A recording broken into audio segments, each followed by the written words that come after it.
ପ୍ରଧାନମନ୍ତ୍ରୀ ଯୋଜନାରେ ଯେଉଁମାନଙ୍କର ନାଁ କଟିଯାଉଛି ତାଙ୍କମାନଙ୍କୁ ଘର ପାଇଁକା ସେମାନେ ବହୁତ ହଇରାଣ ହେଉଛନ୍ତି। ଏମିତି ଆମର ବାଲିପାଟଣା ବ୍ଲକରେ ଆଳୋଇ ଗାଁର 9 ନମ୍ବର ୱାର୍ଡ଼ରେ ଲୋକଙ୍କର ଅଭିଯୋଗ ଅଛି ଯେ ଏଇଭଳି ଅବସ୍ଥାରେ ଅଛନ୍ତି ଯେ ପ୍ରଧାନମନ୍ତ୍ରୀ ଯୋଜନାରେ ଆପଣ ଦେଖୁଥିବେ ନ୍ୟୁଜ୍ ପଢ଼ୁଛି ସେମାନେ ପାଉନାହାନ୍ତି। କ'ଣ କହିବେ ସେ ବାବଦରେ? ଦେଖନ୍ତୁ, ଏହା ପୂର୍ବରେ ଇନ୍ଦିରା ଆବାସ ଯୋଜନାରେ ଯେଉଁମାନଙ୍କୁ ଘର ଦିଆଯାଇଥିଲା ସେ ସମୟରେ ଟଙ୍କାର ପରିମାଣ ବହୁତ କମ୍ ଥିଲା, 20,000 ଲେଖାଏଁ ଦିଆଯାଉଥିଲା, ଯାହାଦ୍ୱାରା ଲୋକମାନେ କେହି ବି ସମ୍ପୂର୍ଣ୍ଣ ଭାବରେ ଘର କରିପାରିନାହାନ୍ତି। ଅଧା କରିଛି, କେହି 1/3 କରିଛନ୍ତି, କାହାର ଆଦୌ ଘର ହେଇନାହିଁ।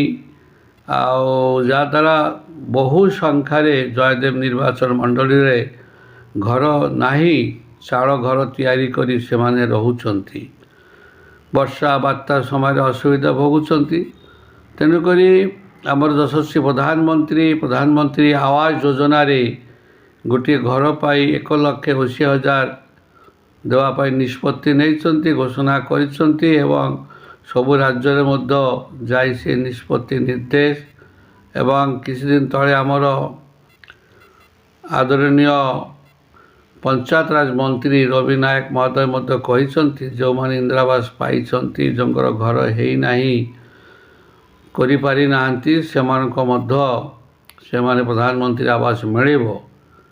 ଏଥିପାଇଁ ସମସ୍ତଙ୍କୁ ଅନଲାଇନ୍ରେ ଆପ୍ଲାଏ କରିବାକୁ ପଡ଼ିବ। ଯେତେବେଳେ ଅନଲାଇନ୍ ଆପ୍ଲାଏ କରିବେ ସେଇ ସବୁ ଲିଷ୍ଟ ବ୍ଲକକୁ ଆସିବ, ବ୍ଲକ ତାକୁ ତଦନ୍ତ କରିବେ ଏବଂ ଅନେକ ସମୟରେ ଦେଖାଯାଏ ଯେଉଁମାନେ ତଦନ୍ତକୁ ଯାଆନ୍ତି, ମୁଁ ଦେଖି ଆସିଛି ଦୀର୍ଘ ବିଗତ ସରକାର ସମୟରେ 24 ବର୍ଷ, ଯେ ଦଳୀୟ ଭିତ୍ତିରେ ସେମାନେ ଦିଅନ୍ତି ଏବଂ ଗରିବ ଲୋକ ପାଆନ୍ତି ନାହିଁ, ପ୍ରାୟତଃ ଧନୀ ଲୋକ ପାଇଛନ୍ତି। କିନ୍ତୁ ଆମ ସରକାର ସମୟରେ ସେସବୁ ହେଇପାରିବ ନାହିଁ।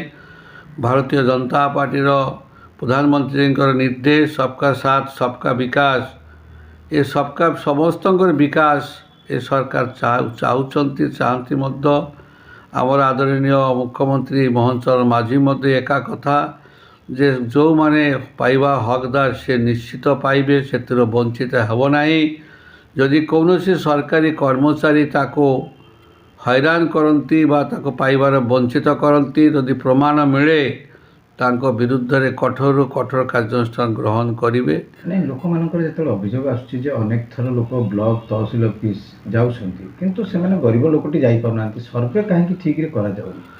সেই ସର୍ଭେ ଠିକ୍ରେ କରିବା ପାଇଁ ମଧ୍ୟ ନିର୍ଦ୍ଦେଶ ଯାଇଛି। ଯଦି ନିର୍ଦ୍ଦେଶକୁ କେହି ବେଖାତିର କରନ୍ତି ତାହେଲେ ହଇରାଣ ହେବେ। କିନ୍ତୁ ଅନେକ ସମୟ ଦେଖାଯାଉଛି ଅନେକ ଲୋକଙ୍କର କିଛି ନାହିଁ, ଜମି ନାହିଁ, ଆଦୌ ଗୋଟେ ଗୁଣ୍ଠ ଗୋଟେ ଡିସିମିଲ୍ ଜାଗା ବି ନାହିଁ। ତେଣୁକରି ଭୂମିହୀନ ଯେଉଁମାନେ ଅଛନ୍ତି ସେମାନେ ତହସିଲଦାର ପାଖରେ ଆପ୍ଲାଏ କରନ୍ତୁ ଯେ ଆମର ଆଦୌ ଜମି ନାହିଁ, ଯାହାଦ୍ୱାରା କି ଆମେ କୌଣସି ସରକାରୀ ସୁବିଧା ପାଉନୁ, ଆମର ପ୍ରଧାନମନ୍ତ୍ରୀ ଆବାସ ଯୋଜନା ବି ସାଂସନ୍ ହେଇପାରୁନି, ପିଲାମାନଙ୍କର income certificate, caste certificate, residential certificate ବି ପାଇପାରୁନାହାନ୍ତି। ତେଣୁ 4 ସେଣ୍ଟ ଲେଖାଏଁ ଜାଗା ସମସ୍ତେ ପାଇବେ। ତେଣୁ ୟାକୁ ତୁରନ୍ତ ତହସିଲଦାରମାନଙ୍କୁ ମଧ୍ୟ ନିର୍ଦ୍ଦେଶ ହେଇଛି ଯେ ସେମାନେ କାର୍ଯ୍ୟଟି ତୁରନ୍ତ କରନ୍ତୁ, କାରଣ କେହି ଘରବିହୀନ ଅବସ୍ଥାରେ କେହି ରହିବେ ନାହିଁ। ଆମ ସରକାରଙ୍କର ପ୍ରାଥମିକତା ଅଛି ଆ ଉପରେ ଯେ ଖାଦ୍ୟ, ବସ୍ତ୍ର, ବାସଗୃହ, ଏ ତିନିଟା ଭାରତୀୟ ଜନତା ପାର୍ଟି ସରକାର ନିଶ୍ଚିତ ଭାବରେ ଲୋକମାନଙ୍କୁ ଯୋଗାଇ ଦେବେ। ଏଥିରେ ତିଳେ ମାତ୍ର ସନ୍ଦେହ ନାହିଁ। ଯେଉଁମାନେ ଏଥିରେ ବାଧକ ସୃଷ୍ଟି ହେବେ ସେମାନେ ବହୁତ ସମସ୍ୟାର ସମ୍ମୁଖୀନ ହେବେ, କାର୍ଯ୍ୟାନୁଷ୍ଠାନର ସମ୍ମୁଖୀନ ହେବେ ବୋଲି ଆମ ସରକାର ଏହା ନିଷ୍ପତ୍ତି ନେଇଛନ୍ତି।